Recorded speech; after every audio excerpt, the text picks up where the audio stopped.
There is a reason why 90s boom bap hip hop sounds the way it does.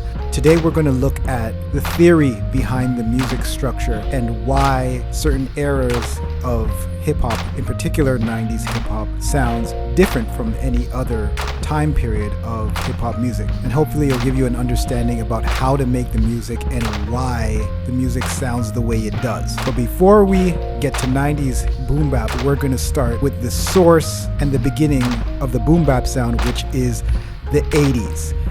And we'll start smack dab in the middle of the 80s. This is where you can really get an understanding of what boom bap is and how it's changed over the time. So starting with the 80s, the emphasis of the beat was on the one. So if you take a 4-bar loop or 4-bar sequence, the one is what's emphasized in 80s boom bap. This idea of emphasizing the one comes from funk music, beginning with James Brown and extends further back to early traditional African music. But with funk, the one is emphasized. So that is the beat that gets the strongest accent.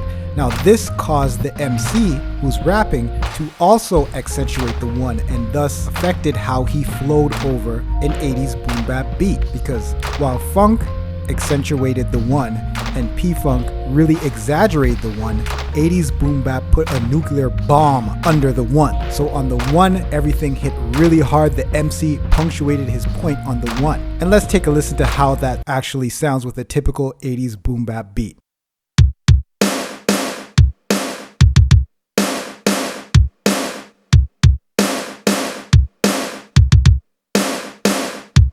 So as you can see, everything falls back on the one. The one sort of sets it off and lets the other bars ride until the one smacks again.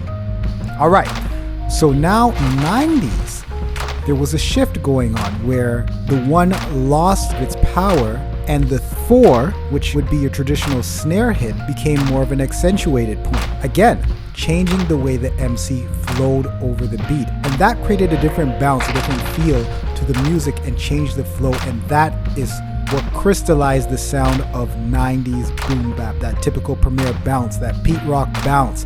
That transition happened in the late 80s, rolling into the 90s. So when you're talking about that classic 90s hip hop drum loop that's been categorized as 90s hip hop, that's what makes it feel that way. It's accentuating the 4 and subsequently the 2, making the 4 hit harder than anything else. That is the theory behind why certain eras sound different. And as we move on towards different styles of hip hop, going into the late 90s and everything else, you'll find that different parts of the beat are more accentuated, or even pairings of the two, where maybe the 1 and the 3, or the 1, 2, 3, and 4, traditionally known as 4 to the floor, defines the style of music and ultimately the way the MC flows over the beat. This is the theory behind why things sound the way they do, and the relationship between the vocalist and the music.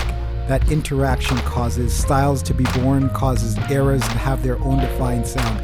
So anyway, thank you for listening. If you liked and learned something today, subscribe to me on YouTube and follow me on Facebook. Peace.